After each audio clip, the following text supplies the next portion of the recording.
discussing about the discrete cosine transforms, and there we were also referring to the JPEG standard in which the DCT based image compression has been adopted as a compression technique in the JPEG standard. Now, JPEG was also updated. I mean, there was a new standard called JPEG 2000, which came into being a few years back, and in that the discrete cosine transform was not considered, and the wavelet transform instead, the discrete wavelet transform, that was considered as a compression technique in the JPEG 2000.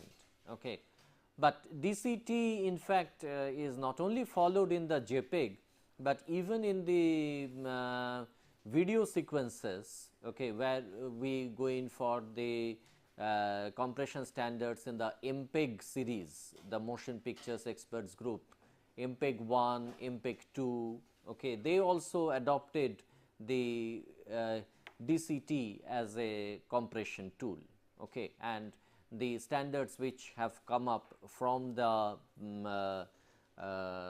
ITU, the International Telecommunication Union, okay, regarding the video compression standards, they also have adopted either the DCT or some variants of the DCT, like very recently in H.264 standard they have adopted transformation which is referred to as the integer transform, which is a variant of the DCT, okay, but can be easily computed. Because one thing which you understand is that the DCT computation that involves a real multiplication, because after all it is the cosine values, okay, which will which is a real number in the range of I mean having a magnitude in the range of 0 to 1. Okay. So, there it has to be represented by the real numbers, and the multiplication also is involved. Okay. Now, in the DCT discussion, okay, there were some points on which I did not I mean I could not get time to lay some emphasis on certain points, and one of those is the aspect of bit allocation, because what we had essentially said is that the image is first divided into a set of non-overlapping blocks, okay, and on each block the DCT will be applied, okay, and then we will be finding that in each of these blocks one has to I mean consider the coefficients, okay, and allocate certain bits to the coefficient, because ultimately it is the bit stream that we are sending. Now, on what philosophy is this bit allocation done? Okay. Now, there are two basic policies. Okay. One is what is referred to as the zonal coding, and the other is what is referred to as the threshold coding. Now, the essential philosophy of the bit allocation is that whenever you are considering a block to be encoded, a block of pixels means that it is 8 by 8, that is there will be 64 pixels in the block. So, accordingly there will be 64 transform coefficients. Now, what we will be doing is to measure the variances of each of these coefficients. Now, how do we measure the variance? In order to measure the variance, we need some statistical data. So, what we have to do is to have an ensemble of such images, okay, and using those ensemble of images we should be able to find out the I mean variances, and wherever we will find that the variance is higher, we will be allocating more bits, and wherever the variances are lower, the bit allocation will be less. That is a very simple philosophy that we can follow. So, typically what we can consider is that if capital B is the total number of bits to be allocated.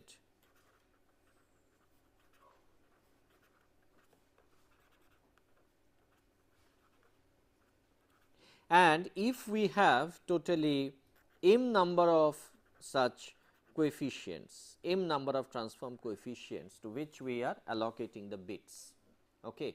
In that case, what we have to do is that simply b by m becomes the average, but what we do is that for the ith coefficient we assign the bits which is equal to bi, and that we can simply express like this, that the number of bits allocated to the ith retained coefficient, that will be given by b by m plus half log to the base 2 sigma square I. Sigma square I is the variance that is associated with the ith coefficient, and that minus 1 upon 2 m into summation I is equal to 1 to m log of sigma square I to the base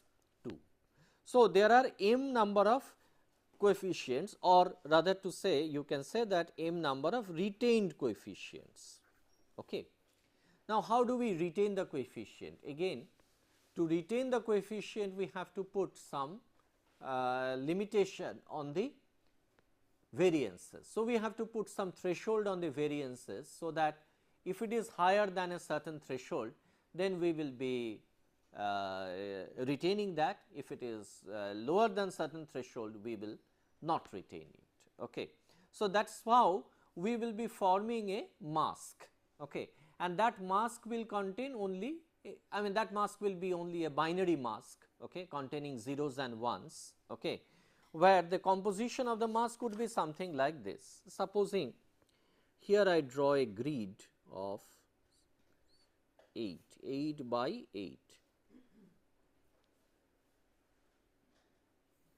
3, 4, 5, 6, 7, 8. Oh, I drew one extra. Okay. This is an 8 by 8. Now, in this grid, this one is the DC. Now, naturally, DC represents the intensity. So, DC we have to retain. So, DC we put 1 in that mask. Okay. If we have to retain, we put 1. If we do not retain, we put zeros, right. Then the next one also is a low frequency. Generally, the low frequency components are quite rich, okay, and we preserve the low frequency components. So, in the zonal mask, we will be keeping some of the low frequency components, and depending upon the variances, that with those types of images, okay, what are the variances. If we consider an ensemble of image and compute the variances, maybe we will find that these coefficients are really essential for us, and some of the very high frequency coefficients, they may not be needed by us at all. Like say for example, maybe if we consider all these coefficients, this could always be zeros, okay, because these high frequency components, these will be having very low variance. Okay. So, we can discard them, and in between whatever coefficients are there, okay, some of them can be 1s, some of them can be 0. So, depending upon the nature of the image and its variance characteristics, okay, one can decide that which ones are we going to retain. So, this type of a mask, okay, containing ones and zeros, where 1 indicates retained coefficients and 0 indicates discarded coefficients. Okay. This sort of a binary mask we refer to as a zonal mask. So, in the case of zonal coding, what we do is that we apply a zonal mask like this, and for each of the retained coefficients, if you take that there are m number of retained coefficients, the bit allocation could be like this. You just see that if you add up all these bi's, I is equal to 1 to m, then what you are essentially getting is b, because B by m is there for everything, there are m number of retained coefficients. So, B will be there, and this is 1 by 2 m a summation. So, if you are adding up for I is equal to 1, I is equal to 2 for the second term, what you are getting is that it is leading to the term that is there in here. So, essentially you will be getting capital number of bits to be allocated. So, the bit is allocated in proportion with the variance. That is one philosophy of bit allocation. The second philosophy that is followed is what is called as the threshold coding. Now, threshold coding is like this, that in the block, okay, the transformed block that you are having, okay, let us say that that is an 8 by 8 block. In that case, the transform coefficients we represent as S k 1 k 2, right. So, k 1 for an 8 by 8 block, k 1 would be 0, 1 up to 7, okay, and k 2 also will be likewise 0, 1 up to 7. Okay.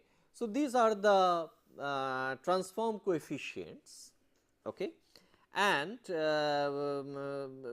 in the case of threshold coding, what we do is that these transform coefficients we divide by a matrix. So, there is a matrix whose elements are given by T k 1 k 2, where k 1 and k 2 also will be having a same index. So, that means to say that if it is 8 by 8 block, then we will have to use an 8 by 8 matrix for this. So, T k 1 k 2 is the corresponding element in the matrix, and this matrix containing T k 1 k 2, this is referred to as the quantization matrix. So, what we do is that the DCT coefficient at k 1 k 2 position will be divided by the quantization corresponding quantization matrix element T k 1 k 2. Now, this is definitely this S k 1 k 2 is a real number. Now, you are dividing it by some matrix, and the division is definitely going to be a real number. Okay. But if you want to represent it, if you want to quantize it, there you have to truncate. Okay. So, you can truncate this quantity to the nearest integer. So, you can write as NINT, where the NINT function basically refers to the nearest integer, and then this quantity you can represent as S dot k 1 comma k 2. So, S dot k 1 comma k 2 will be represented as nearest integer of this quantity. So, what is essentially S dot k 1 k 2? S dot k 1 k 2 is nothing but the quantized DCT coefficient. So, this is a quantized DCT coefficient. Now, what is important to note is that how does one find out that what this T k 1 k 2 is going to be, right. Now, what values do we put into T k 1 k 2, or what is the consideration for designing this quantization matrix? Well, to do that, lot of psychovisual experiments are performed, okay, and it is seen from the luminance and the chrominance data, okay, it has been analyzed very extensively that our human visual system is responsive to which luminance frequencies, okay, and to which chrominance frequencies meaning spatial frequencies. So, accordingly, after such an extensive studies were made, okay, purely from a psychovisual consideration,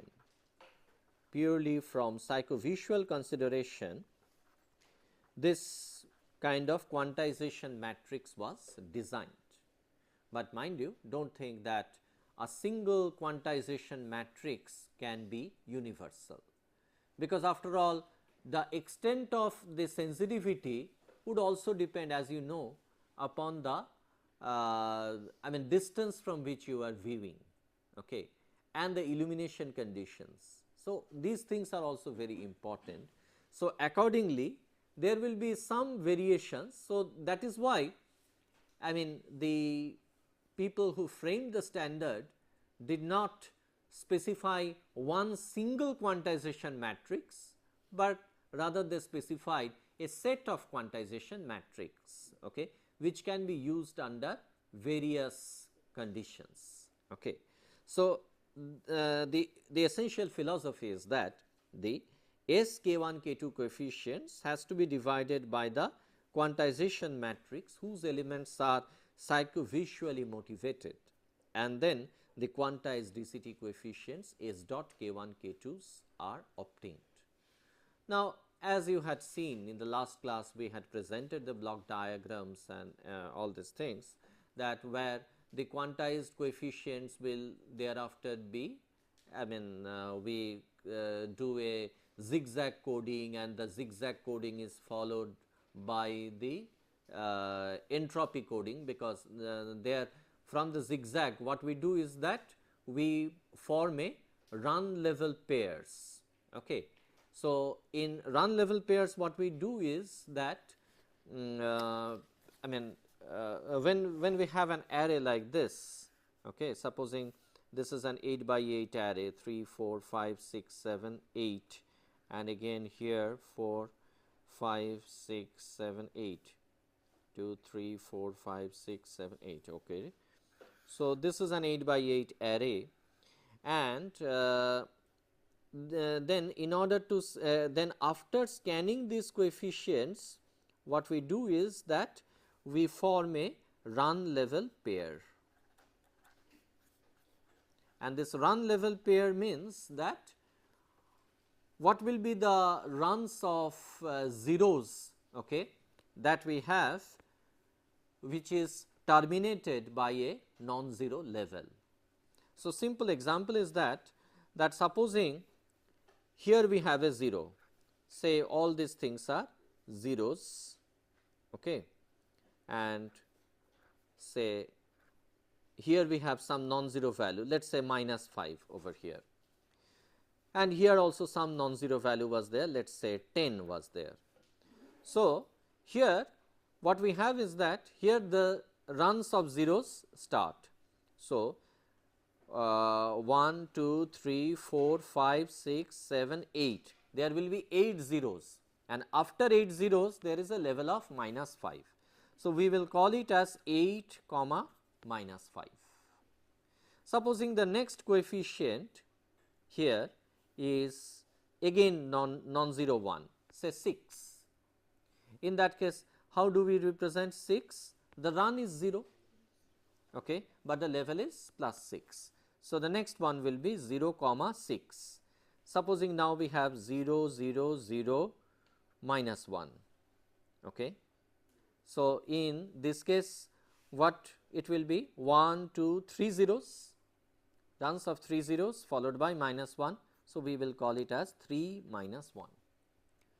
So, this is how the run level pairs are formed. Okay. Essentially, please remember that what we have to do is to proceed in the zigzag scan fashion, okay, and pick up the runs of continuous zeros. Count how many zeros you have included in that. Okay. If you have included 8 zeros, just say that your first quantity, first parameter run is 8, and where the run ends, it is invariably ending with a non-zero value. Put that non-zero value as a level. Now, it will be possible that we will be having different combinations of run level pairs possible, right.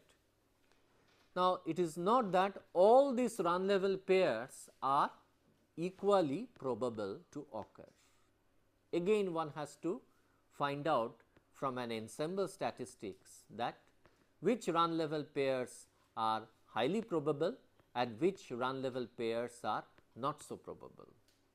So, based on that, you follow it up with an entropy coding, and entropy coding technique, what it does is that it will I mean find out that wherever the information content, okay, is less. In fact, we will be allocating more bits to less probable symbols, and we will be allocating less bits to more probable symbols. So, what are the symbols? The symbols will be this, like say 8 comma minus 5, this is one symbol, 0 comma 6, it is one symbol, 3 comma minus 1, this is another symbol. So, like this there will be a table which will be prepared, okay, and from that table, okay, one can find out that what should be the corresponding Huffman code, and one can use the Huffman code for this, or instead of Huffman code one can also go in for an arithmetic coding. Okay. Whether one goes in for arithmetic coding or Huffman coding, some entropy coding technique is applied on the extracted run level sequences. So, this is what we obtain, okay, and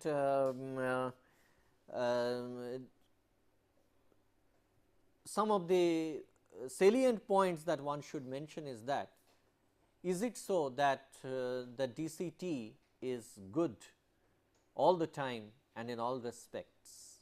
Well, every technique has got some shortcomings, and DCT also has got certain basic shortcomings. You see, what you are essentially doing, the first step is that you are dividing the image into a set of non-overlapping blocks, and your block is of size, let us say 8 by 8. Now, each and every block you can quantize with different parameters. Like, what I mean to say is that, do not think that we will be always doing S k1 k2 divided by T k1 k2. In fact, it is possible that we can apply some scaling in the quantization process also. Like, say for example, if we decide to multiply this T k1 k2 by a number which is other than 1, that means to say that we are incorporating some scaling. Say, if we say m is equal to 2 and multiply this T k1 k2 by a factor of 2, in that case what we are doing? We are coarsely quantizing, it further. If we put m is equal to 3, we are furthermore coarsely quantizing. So, so the extent of coarseness in quantization can vary from block to block. That is one point that one should remember, and as a result of that, the statistics can vary from block to block. Okay. In fact, the variance statistics also varies from block to block, and as a result of that, I mean from block to block, this variation becomes quite visible, especially at very low bit rates. Okay. Whenever one is over quantizing the DCT coefficients, then some artifacts are visible, and those artifacts are referred to as blocking artifacts. Okay. So, blocking artifacts, as the name implies, blocking artifacts means that from one block to the next block there will be some variations in the overall characteristics. Okay. Like, say for example, the simplest that you can think of is that, supposing the overall intensity varies, the overall intensity is different. If this block is having some DC level and the next block is having a different DC level, in that case what are you going to observe? You are going to observe some kind of an artifacts. Okay. After all, the DC value is also computed, it is computed out of the local properties. So, the local properties also can change from this block, and the next neighboring block may not have exactly identical local properties. So, as a result of that, the overall intensity varies, the low frequency components would vary.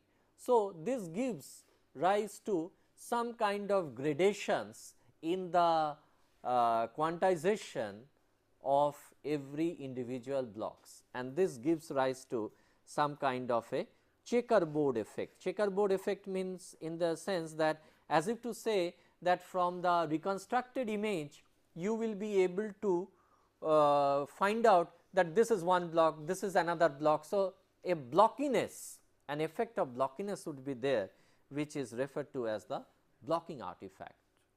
This is a very serious problem, and this kind of blocking artifacts is highly disturbing, okay, in the DCTs, okay, especially at the very low bit rates. Again, another phenomenon which happens is that, after all, what you are doing, you are truncating the high frequency components, because if you look at the composition of this T K1 K2 matrix, okay, there you will be finding that we give, or rather from the psychovisual experiments whatever has been found, it is found that our eyes are more sensitive to the low frequency, low spatial frequencies as compared to the high spatial frequencies. So, it is possible that in the T K1 K2 matrix you will be having quite lower values. I mean, if this is your block, then you will be having lower values of T K1 K2 on this side, and you will be having higher values of T K1 K2 on this side. So, as a result of that, what will happen is that many of the higher frequency components will be very severely truncated, and because of that, what happens is that because of such severe truncations, you will be losing some details in those parts of the image. Means wherever a block is rich in high frequency components, okay, you will be missing some details, okay, as a result of such kind of truncation.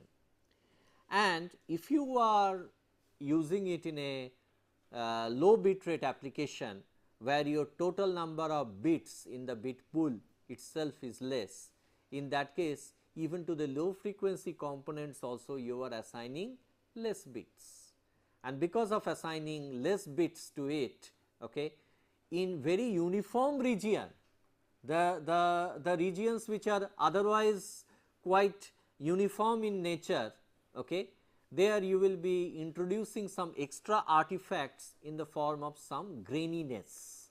So, if you are over truncating the low frequency components, it will result in what is called as graininess. Okay. So, blocking artifact is one major artifact, graininess due to truncation of the low spectral coefficients or lack of details, or rather to say blurring, which is due to the truncation of high frequency components. These are some of the major deficiencies, okay, that one faces in the discrete cosine transform, right. Now, what is being done is that, because of these limitations, it is found that beyond a certain bit rate, okay, it is not very advisable to use the DCTs, because once the artifacts are visible to your eyes, naturally you are not going to like those kind of techniques for compression. You definitely look for better techniques. In fact, I mean, just to tell you that what is the kind of figures that people normally have as a compression efficiency achievable in the DCTs. Okay. You see that if you are observing a black and white image, a black and white image is represented by 8 bits per pixel. So, this is black and white, or what you call as the monochrome image. So, every monochrome image is having 8 bits per pixel. Okay. Now, it is generally found that up to 0.25 bits per pixel, we write it as BPP, up to 0.25 bits per pixel, you normally do not notice any serious degradation in the quality of the image. Now, 0.25 BPP means what? That already you are having from 8 bits per pixel, you are down to 0.25 bits per pixel, which means to say a factor of 32:1. So, I am saying that the redundancies in most of the images are to the extent that 32:1 of compression factor is not causing any visible degradation. Now, if instead of 32:1 you go in for 64:1, that means to say that from 0.25 BPP, if you want to get to 0.125 BPP, in that case the quality is going to suffer. Okay. So, you will be observing all these factors, okay, all these artifacts that I was mentioning will be visible more and more you go in for higher compression factors. So, there it is found that the wavelet transforms are very much useful. Okay. So, before introducing the wavelet transform, okay, I found that it will be I mean it is a good idea to have some introduction to the theory of the wavelets. I do not know, many students, some students in this group, okay, or those who are listening remotely, okay, some of you may be familiar with the I mean basic theory behind the wavelets, but let us brush up the theory to some extent, so that our understanding about the wavelet transform becomes little better, right. So, in wavelet, basically the theory of the wavelet follows from this, that you see what we are doing after all in the DCT. We are taking a block which is a local block of 8 by 8, okay, and there we are having the I mean there we are representing the block from the spatial domain to the frequency domain. Now, when we represent it in the frequency domain, okay, what we are getting is a characteristic that is representative of the entire 8 by 8 block. We will not be able to precisely pinpoint that in which part of this 8 by 8 block the low frequency component is happening and in which part is the high frequency component happening.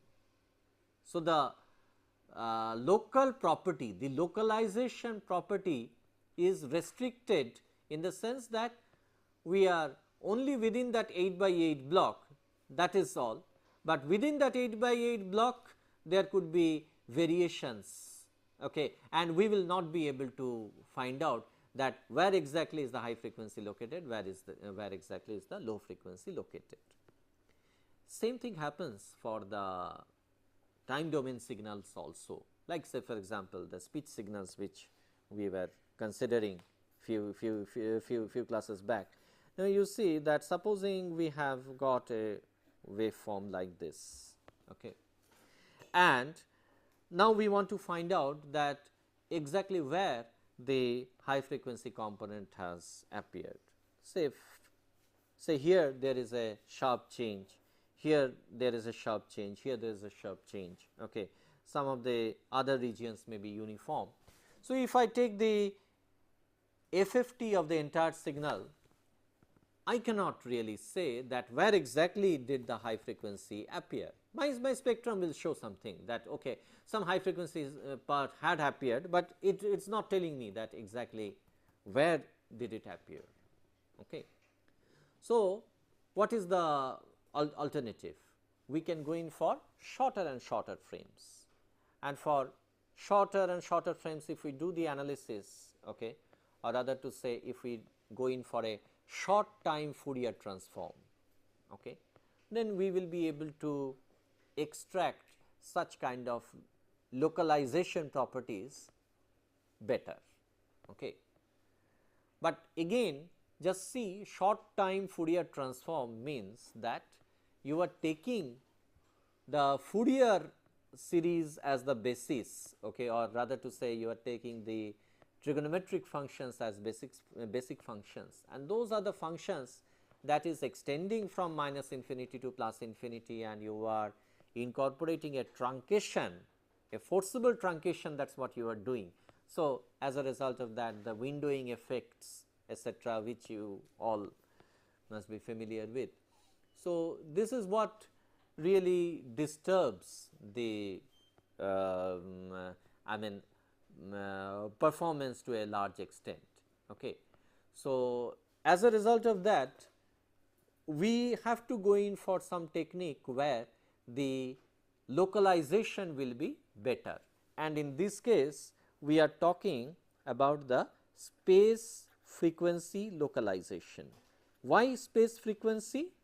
Because our signal that we are considering for the images is represented as f of x y. It is a two variable, x coordinate and y coordinate. So, x and y, those are the spatial signals, and we are talking in terms of that exactly where which spatial frequencies had happened, to know that. So, to know that, we go in for a new kind of transformation which is called as the wavelet transform. Now, as the name implies, okay, we are not calling it as wave, we are calling it as a wavelet. Means wavelet means it is a small wave, okay, like this is just one cycle of a sine wave, right, but actual sine wave is like this, going to infinity, starting from minus infinity. So, this is a wave, okay. But if I consider a function like this and symmetrically obtain, here what you find is that this is not a wave anymore, this is a small wave or a wavelet, okay, as if to say that on a lake containing still water, you just drop a pebble, okay, and after dropping the pebble, the ripples that go through, that ripples are definitely going to die down after certain distance, okay. So, you see that the oscillations are dying down, and otherwise the responses are oscillatory in nature. So, this is a wavelet. So, instead of using the waves, if we use wavelets as our analysis, but how the theory of the wavelet follows. Okay. So, to understand that, let us go to some aspects of mathematics. Okay. What we have is that, let us say, let us first develop the theory with one dimensional signal, and then it will be, its two dimensional expansion will be, extension will be quite logical. So, let us say that if we have a function f x, okay, defined in the real space, it is possible for us to express this real valued function, okay, in terms of an expansion function like this, that we can express it as some as a product of the coefficients alpha k times phi k of x, okay, and it will be summed up over k. Okay. Now, in this case k is an integer index of summation.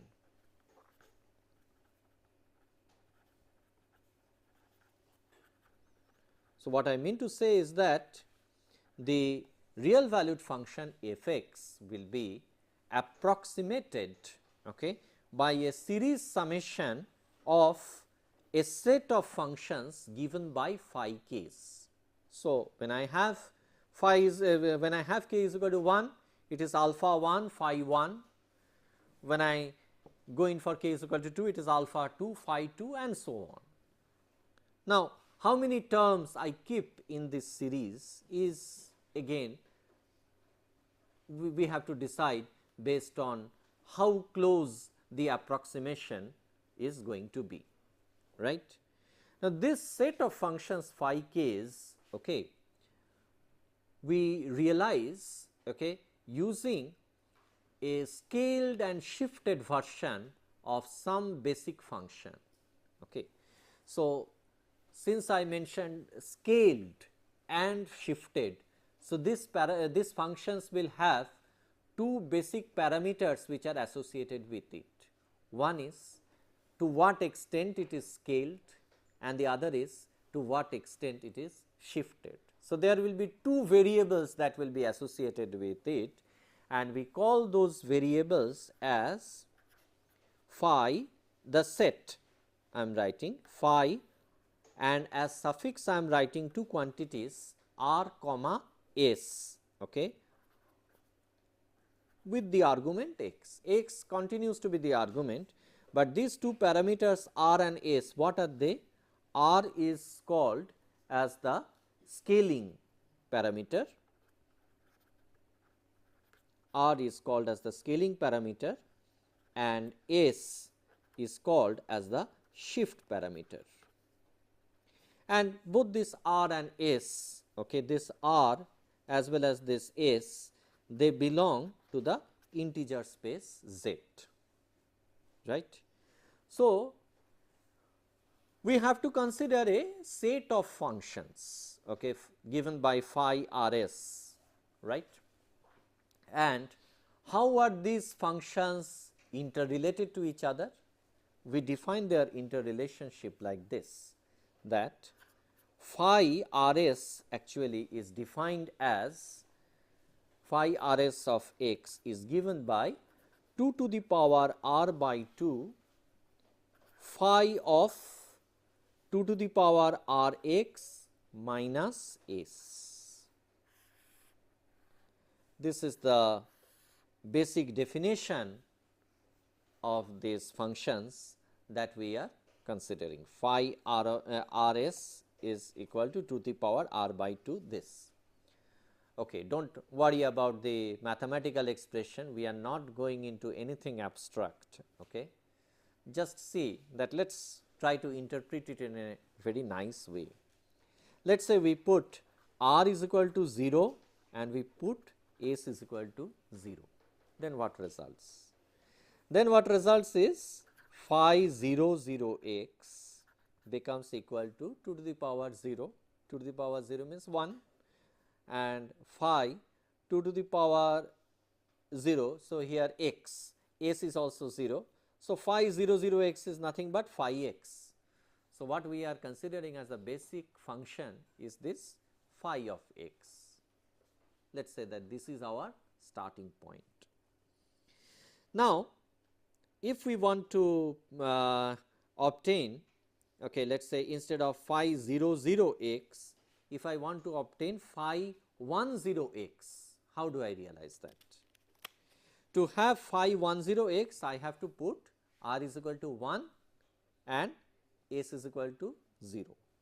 So, phi 1 0 x I have to write as 2, okay, and here r is equal to 1. So, it is root 2, okay, into phi of 2x, that is all. Okay. So, means whatever we consider as phi of x, instead of phi of x, we are now obtaining phi of 2x. So, say that if our phi 0 0 x is a function like this, let us define a function. Okay. In fact, it is a Haar function that we are defining. Say phi x I define as 1 for x lying between 0 and 1, okay, for x lying between 0 and 1, and it is equal to 0 otherwise,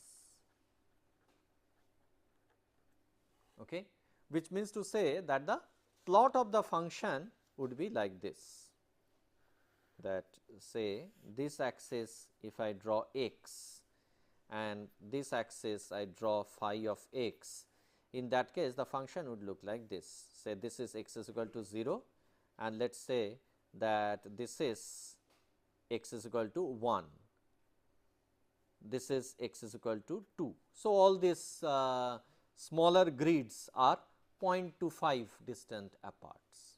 So, and if this is equal to 1, okay, say this is equal to 1, then this will be the nature of the phi x function. Now, this phi x I can also call as phi 0 0 x. Now, how am I going to draw phi 1 0 x? First thing is that its amplitude has become root 2 times, okay. And second thing is that instead of phi x, this is phi 2 x.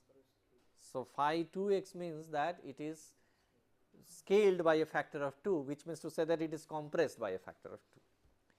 So, which means to say that I have to draw in the same scale, I mean let me use a different color. Okay. So, first of all that it is its extent will be only up to 0.5, okay, and the second factor is that its amplitude will be root 2 or 1.414. So, this red is something that represents phi 10 x. Okay. Now, supposing I want to know that what should be my phi 1 comma 3 x. So, in that case you take this phi 10 x, because amplitude is decided by this 2 to the power r by 2, this is the amplitude. Okay. So, 2 to the power r by 2. So, r continues to remain as 1.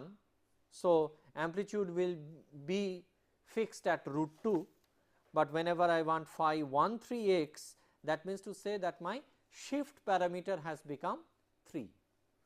So, shift parameter now by what extent does it shift? By 3 units from here. So, this means to say that this is the first one, this is unit 1, this is unit 2 according to this scale, and this one is unit 3. So, I must draw my function like this, that this is 1.5 and then here I will be drawing, and this will be up to the extent of 2, right. This will be from 1.5 to 2, because its width is also not changing, its width continues to be 0.5 because of this phi 2 x. So, in fact, I mean what will be the function of phi 13 x if you write it? Phi 13 x in terms of the maths, it will be written as root 2 phi 2 x minus 3. So, its width is going to be 0.5 as before. So, this green one will be our phi 13 x. So, what you are seeing is that we are having a scaled and shifted versions of this basic function which is phi 0 0. So, defining a basic function phi 0 0, we can obtain its scaled and shifted versions of the functions. Now, what it means to say, now let us look at another aspect of it, that okay, phi 0 0 was this, but phi 10 we obtained this. Now, if I ask a question that can I use this phi 0 0 function in order to analyze phi 1 0? Should the answer be yes or no? Just repeat the question again. Can I use this function, okay, to approximate this function? Not possible. Why? Because its width is 1, whereas its width is 0.5. So, I cannot use this function to analyze this one, this red one. But if I ask in the other way, that can I use this function, okay, to approximate this one? Possible. What am I going to do? Very simple.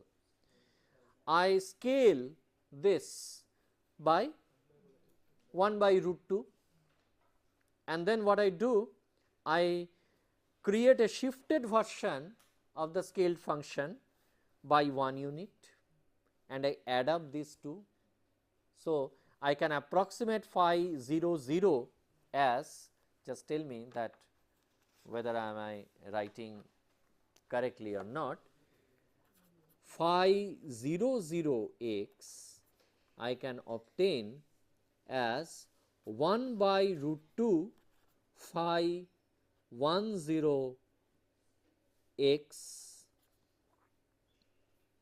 okay, plus 1 by root 2 phi 1 1 x, because phi 1 1 x is going to be this one. So, add this with this. So, you are going to get this function. So, phi 0 0 you are now realizing as a series summation of the higher functions phi 1 0, phi 1 1, this thing. Now, this has become very simple because only these two terms will be sufficient to compose the signal phi 0 0. Okay. At other places, I mean, instead of asking you to approximate this function, okay, if I had asked you to, let us say, approximate a function like this, in that case, okay, I mean, you would have used the other higher versions of scaled and shifted versions, okay, and added them together. Okay. So, that means to say that more number of terms would have been possible, right. So, in fact, what you can do is that the phi of x can then be in general approximated as the summation of h phi of n, h phi of n being some coefficient, into root 2 phi 2x minus n, okay, and this should be summed up over n. So, as a series summation of the higher order wavelet, higher order function. Okay. So, sorry, because I have not introduced the wavelet yet. Okay. And this phi functions are called as the scaling functions. Please remember this. Okay. In the next class, I need to explain this. Okay, because just writing this may not carry much of a sense to you at this stage, okay, but we will be developing the theory in the next class. Okay. And this function phi x, what we designed like this, these are referred to as the scaling functions.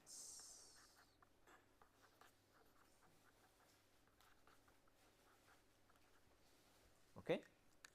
So, next class we will elaborate on this idea further and then show that how the images can be compressed using the images can be transformed using the wavelets. Okay. That we will show in the next class.